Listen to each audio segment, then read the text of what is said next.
Welcome back to my channel. আশা করি তোমরা সবাই ভালো আছো।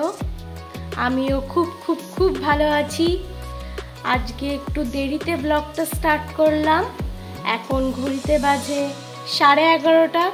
সব কাজ কমপ্লিট করে তোমাদের সাথে এখন একটু গল্প করতে এলাম। সব কাজ হয়ে গেছে। আজকে আমি একটু চিকেন রান্না করেছি, সেই রেসিপিটাও তোমাদের সঙ্গে আমি শেয়ার করব। একটা জিনিস আমি খেয়াল করছি, তোমরা অনেকেই ভিডিও দেখছো কিন্তু আমাকে সাবস্ক্রাইব করছো না। প্লিজ প্লিজ প্লিজ আমাকে একটু সাবস্ক্রাইব করে দিও, লাইক দিও, আর অবশ্যই কমেন্ট করো আমার ভিডিওতে কি ভুল হলে আমি ঠিকঠাক করতে পারছি কিনা, আমার কোন জায়গায় ভুল হচ্ছে, কোনটা ঠিক করতে হবে। তো চলো, কাল আবার তোমাদের সঙ্গে দেখা হবে, আর রেসিপিটা অবশ্যই তোমাদের সাথে আমি শেয়ার করব। দেখে নিই। দেখতেই পাচ্ছ এখানে আলু কেটে নিয়েছি বড় বড় করে, পেঁয়াজ, রসুন, লঙ্কা, আদা কেটে নিয়েছি। এখানে চিকেনটাও আমি ধুয়ে নিয়েছি পরিষ্কার করে।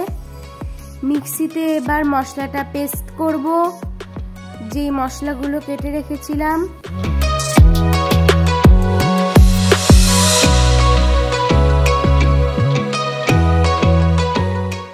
মিক্সিতে পেস্ট করে নেব এবার।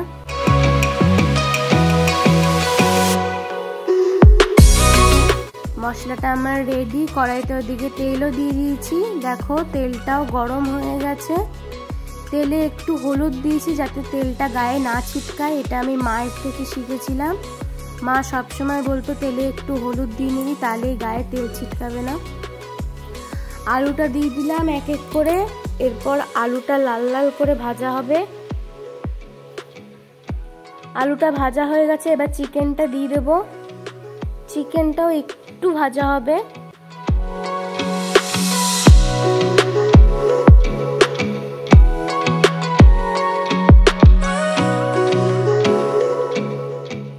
চিকেনটা ভাজা ভাজা হয়ে গেছে, এবার মশলাটা দিয়ে দেবো। মশলাটা দিয়ে ভালো করে কষবে।